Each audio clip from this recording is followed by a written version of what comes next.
Baik-baik, tapi dalam dialog kali ini mungkin kita harus melepaskan mengenai apa penyebab terjadinya. Betul, Mbak. Karena betul. sampai saat ini belum ada kepastian ya, Bu ya. Betul. Tapi bagaimanapun secara de facto bahwa Lapindo berada di kawasan tersebut dan secara Kepres nomor 13 2006 Lapindo diwajibkan untuk menangani masalah sosial ini betul, kan ya, Bu ya. Nah, betul. ini penanganan masalah sosial ini seperti apa ini, Bu?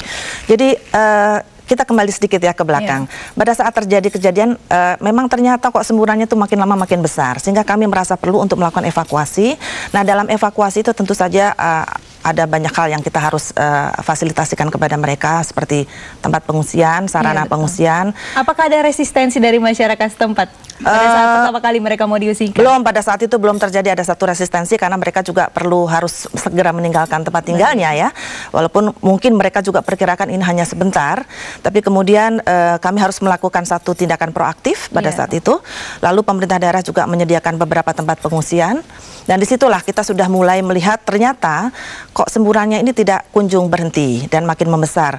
Walaupun demikian pada saat itu kami sudah melakukan penanganan permukaan juga dengan membuat pon-pon gitu ya Mbak ya, dan juga berusaha untuk mengurangi lumpurnya sendiri dengan membuang ke beberapa tempat wilayah yang kami anggap aman.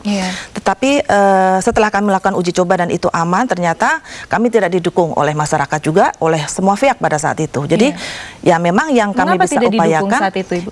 Ya itulah yang kita tidak tahu, karena mungkin merasa ini adalah beracun dan lain sebagainya.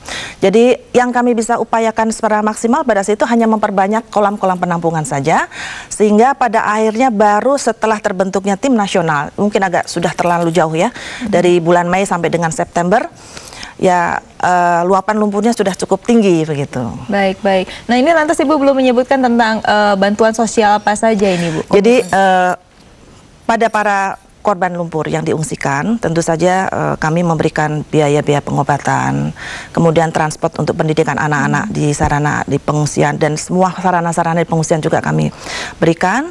Kemudian di samping itu kami juga memberikan makan, Mbak ya, sehari itu 3 kali sebesar 15.000. Kepada berapa jumlah warganya saat itu, Ibu?